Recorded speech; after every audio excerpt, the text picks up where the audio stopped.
There are moments when life hits so hard that even dreaming feels irresponsible. You pray and you try and nothing happens, and you still fail over and over and over again. You slowly stop expecting anything. And some of us call it maturity, we call it wisdom, we call it security, but it's just self-protection. You know, friends, I love Ephesians 3:20. It says that our God is able to do exceedingly, abundantly above and beyond all that we ask, think, or even imagine. And that tells me one thing. If the enemy can shut your door of imagination, then he can starve what God intends to exceed. And you know, you may have planned and prayed and believed and you did all the hard work and still saw no results. Isaiah 43:19 says, "See, I am doing something new." And that means God wants you to look again. He wants you to expect again, to plan again, to dream again. In the Bible, when Elijah was praying for rain, he kept on telling his servant, go look again. Look in the sky again. Over and over the servant went, and there was nothing until this one time when he saw a little cloud. Friend, there is a cloud, and it's coming your way. There's a harvest that God has prepared for you if you only believe and sow again. Amen? You know, this week I was looking through an old notebook from my secondary school days. And inside it, I found a page where I had written who I believed I would become by age 20. I paused and laughed. Not because the goals were unrealistic, no, but because I could see how life slowly convinced me to stop expecting anything good from God. I started playing it safe, going with the flow, just like some of you. But you see, friends, when God was speaking to Habakkuk, he told him, write the vision and make it plain. You know, when you write it, sometimes it's going to remind you of what God promised, and He's calling you and I to do the same. Scripture was written for them, yes, but it was also written for us. And so no matter how drained you feel, no matter how many years have passed, no matter how silent heaven seems, God still has more to give, and He wants to restore you. He wants to make you a beauty. Maybe you planned to buy your own house. Years have passed and you're still living with a friend. Maybe you studied and prepared and you still haven't found that job. You know, over the years I've noticed a kind of disappointment that it doesn't just break your heart, it steals your vision, your joy, your focus. It convinces you that dreaming is childish and that hoping is risky and that waiting is pointless. I've been there. But friends, stopping your dream doesn't protect you. It simply disconnects you from what God is willing and still doing in your life. So whatever it is, God is saying, I am doing something new. Yes, I know you've been disappointed. I know you've been broken. I know you've failed. But rise up. Rise up. Pick your staff and walk. I am making a way in the wilderness and rivers in the desert. Friends, where you see a wilderness, God sees a way. Where you see a desert, God sees rivers. There's a river in your desert. God is doing something incredible out of your misery. Just look up to Him. Like Abraham, look at the stars. The maker of the stars is able to give you a child. He's able to put that business in your hands. He's able to bring you to that dream job. Look again. Hope again. Amen. Now, you know, there's a story in Genesis 26. Isaac came to this land where there was a famine. Dry, hard, and unpromising. And every reasonable and every wise person could have told Isaac, this is not the season to dream. You shouldn't sow your seed. You're going to lose it. Isaac, what are you thinking? I'm thinking as he plowed that land, people laughed. They mocked him. It was a very foolish idea. They were like, nothing grows here, Isaac. We've been here for years. Nothing grows in such a season. But Isaac had a voice. That voice made no sense to the ordinary ears, but he listened to it. He sowed into ground that didn't look ready. He worked on soil everybody had written off. He trusted the voice of the one that had promised.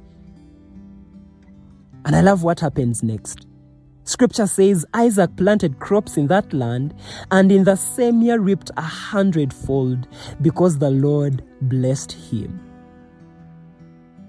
What a word. Did you catch that? 100-fold in a famine. And I believe God was showing us something. Your environment cannot block what God has decided to do. Woo. Someone needs to hear that. Your level of education cannot block what God has decided in his heart to do. He can connect you. He can be your reward. Amen? He can be your portion and your inheritance. Dry land is not a problem for a God who brings rivers out of deserts and dead men out of their graves. Some of these stories that were written in the Bible, they are not here to amuse us. No, they are here to encourage us that if God was able to raise Lazarus out of his grave in John chapter 11, God can surely do it. He can raise you up. He can get you out of that dust. He can make beauty out of your ashes. Now, I remember the year God told me to start Walk the Talk podcast. Everything was against me. I had no idea even where to upload them. I didn't know if people would listen to them.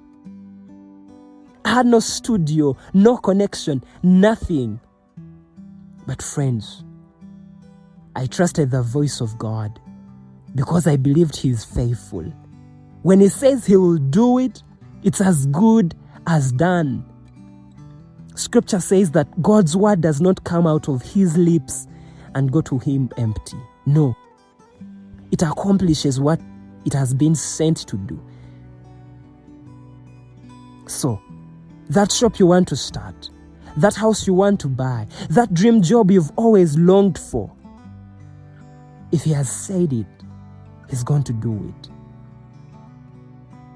Take him at his word. Amen? Now, I want to leave you with 3 things that you can hold on to this week. Number 1, return to the word that anchors you. Scripture says in Psalm 119 verse 105 that your word is a lamp to my feet and a light unto my path. So, when disappointment dims your outlook, the first place clarity returns to is the word. God doesn't just guide our lives with guesses. No, he guides with light. So, even when circumstances feel dark, Scripture gives the next step, the next perspective, the next breath of hope. And maybe God gave you a word for it. Hold on to that word once more. Like Abraham looked at the stars to remind him of God's promises. Look at that Scripture. Pray that Scripture. Believe that Scripture. And God is going to do more than you anticipated. Amen? Number 2, plant where you stand like Isaac. Scripture says in Genesis 26 verse 12 that Isaac planted crops in that land and the same year reaped 100-fold because the Lord blessed him. You know, Scripture says that whoever is faithful with the little, God will trust them with much. Use the little that you have and God is going to bless it. God is going to do exceedingly. God is going to do more than you think. What no eye has seen, what no ear has heard, what no heart or man has imagined. Isaac didn't wait for perfect conditions. The land was dry, the season unfriendly, and the odds against him, but faith plants still. Obedience becomes the seed that God multiplies even in desert places. It's obedience that matters. If God says, do it now, don't question him. Do it. If he says, so now, so. If he says, do it now, do it. Because our God is able. Amen. Now, maybe it's a phone call that you need to make, a draft, a saving plan, a design. Maybe it's an email that you have to send. You may not fix everything today, but you can plant something today. God blesses seeds. God blesses obedience. And when you think about it, it all rotates around obedience. If God could bring 100-fold from our desert, he can revive Israel's hope. He can revive your hope. He can revive your dream. Now, maybe you've been far from God. You were so disappointed that you pushed him away. You want nothing to do with him. Would you return to him? Return to your love. If that's you, I want to give you an opportunity. Just pray after me. Say, Lord Jesus, I return to you. Restore my heart. Revive my faith. Give me your Holy Spirit. Forgive me of my sin. I receive you as my Lord and Savior. In Jesus' name, amen. Now, if this episode blessed you, would you share it with a friend? Now may the Lord bless you and keep you. May he make his face shine on you and give you peace. Until next time, keep walking the talk. I'm Israel. God bless you.